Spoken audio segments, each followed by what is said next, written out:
Good morning, afternoon, or evening, as the case may be.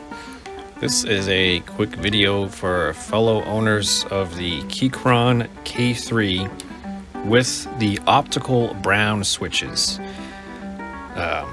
Great keyboard so far. The only complaint I've seen, and I've kind of had myself, is the sensitivity of the keys can be a bit too much, to the point where simply brushing on a key activates it long before you ever feel the little feedback of the switch. And I have found that I can improve it greatly, at least in my opinion, by removing a little spring from the plunger that actually blocks the light beam. So what I'll do is just show you what I've done. It's not a destructive or permanent mod. There's a little tiny spring you gotta pull out and try not to lose in case you want to put it back. But I'll try to show as an example the cap lock key. This one I already did. So it goes red, active, now it's inactive. Now originally, simply tapping the key like this, or even, barely tapping it, used to actually trigger it. But now, I have to do the full click before it changes, which is exactly what I wanted to get. So for comparison, let me pull off another key that I haven't done yet. Escape key I haven't done. You can actually feel the difference, because there's the spring I'm taking out actually sort of reduces the amount of pressure needed to activate the switch. So let's see if I can do this through the camera here. Pull off my key, and there it is. I'm using the little key, the switch pull that came with it. It's a little awkward, but it gets the job done if that's all you got. Alright, so this one is unmodified. And there we go. So the way these optical switches are working is on the board is basically a transmitter and receiver that face each other. I can show you right here. Right here. These two little guys here. One of them's a transmitter and one's a receiver. And what all the switch is actually doing is in the middle there, right here, you'll see this black cylinder. As you press the key, that is what you're pushing down and actually blocks the beam. So something to notice, this is the unmodified switch. As soon as I start to press on the switch, you'll see that little plunger start to move. In fact, it moves enough to block the beam well before I actually hit sort of the peak. Because this right here, right about there, is where you actually feel the switch. But at that point, you've already blocked the beam and made a keystroke. So what I'm doing, see if I can do this without losing another spring. Depressing the switch, and you can just see right here the top of that rubber plunger. And I'm just going to pop that out the bottom. You don't have to fully take the switch apart. This is what comes out. So it is a little rubber plunger with a spring on it. And all I'm doing is taking that spring off, trying not to lose it in case I ever want to put it back on.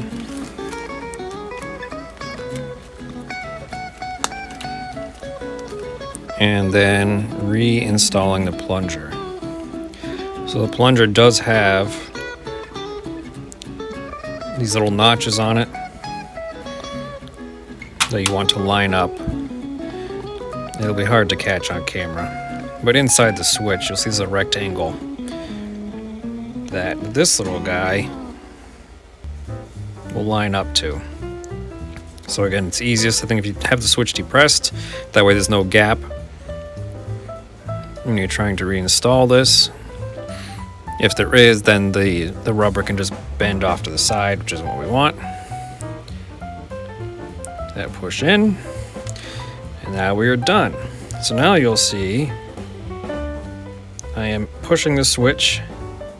The bumper doesn't move until I hit right there.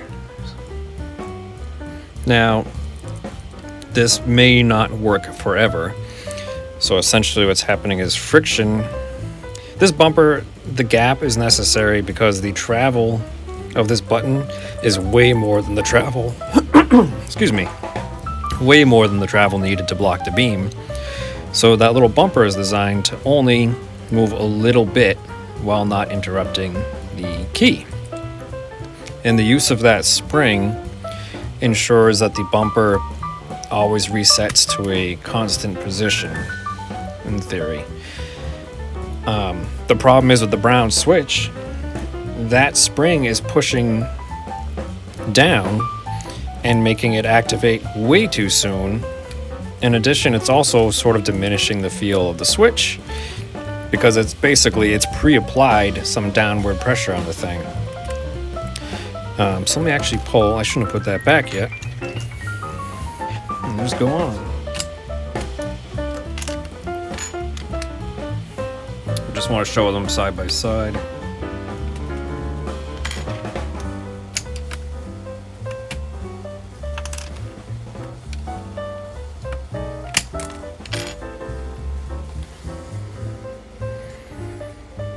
So let's see, I forget which one's which, but it'll be easy to tell.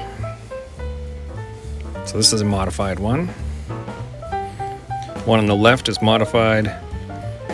So you can push it, nothing happens. One on the right's unmodified. As soon as I touch it, that plunger is moving. Because the plunger wants to come down, thanks to that little spring. Now the spring makes sense for taking up slack in the mechanism, but ideally it would actually be going the other way, in my opinion anyway. Sorry again. Instead of pushing the plunger down, it should actually be pulling it up so the plunger doesn't move until the switch hits all the way down. So what I'm doing works. Taking the spring off,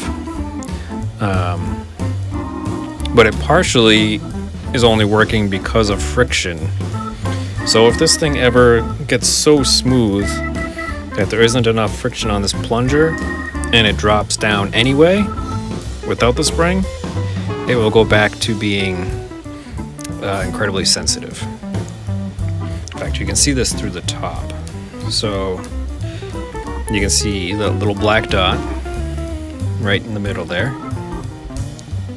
And as I push down my switch after modifying it, you'll see that's not moving. It doesn't move until I actually hit it.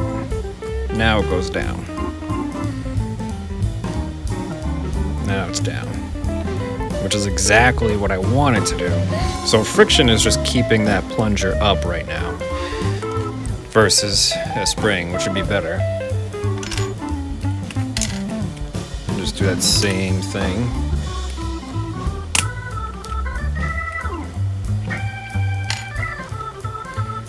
Unmodified switch. The black dot again. And you see it actually starts going down immediately.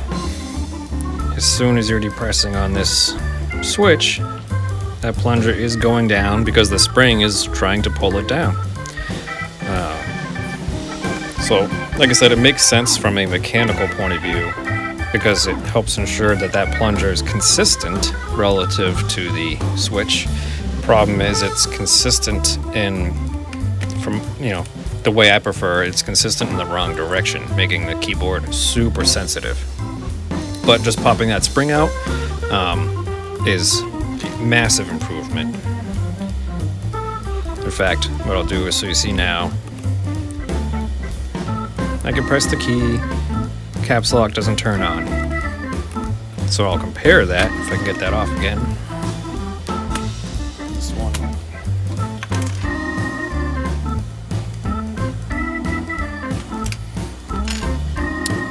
back in an unmodified switch.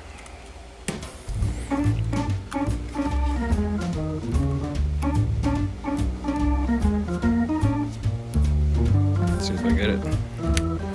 There we go.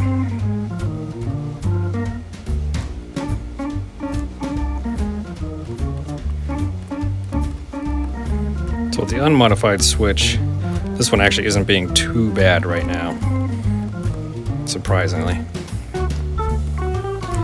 But just a tap of it will often be enough to make it go. And that, you know, that little spring, basically it's preloaded to want to activate. So just a little tap will sometimes send it.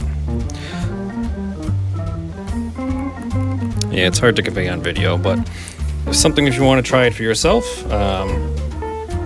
Like I said, I don't know if it'll stay working the way I like, because that spring does have a purpose. I don't like the purpose, you know, the way it was built. So I'm running without it. Eventually this may operate so smoothly that just gravity alone starts to pull that plunger down. But until then, this is a huge improvement. And then the feedback, the keyboard actually got a little bit louder even as you're using it, which I won't be able to convey here. It's maybe a little bit. So this is a repaired one. 2. So you can feel and hear the difference. I've done, I think, all the letter keys and kind of the keys around here, because I was finding myself accidentally bumping, you know, just tap. If you just brush the space bar, you'd end up triggering it. So that made a huge difference for me, and I'm pulling the springs out. I'm keeping them just in case I need to put them back. But unless there's any issues with it, I don't see myself ever putting those back on. Anyway, that's all. Figured I'd share for anyone else who's interested. Just be careful, I think, because as of right now, I don't think there's any way to get replacement switches if we bust these. So who knows how long it'll be before we can do that. If you didn't get them as part of the pre-order, basically whatever's in your board, I think, is all we got. All right, that is it for now. Hope that was interest and maybe help someone out. See ya.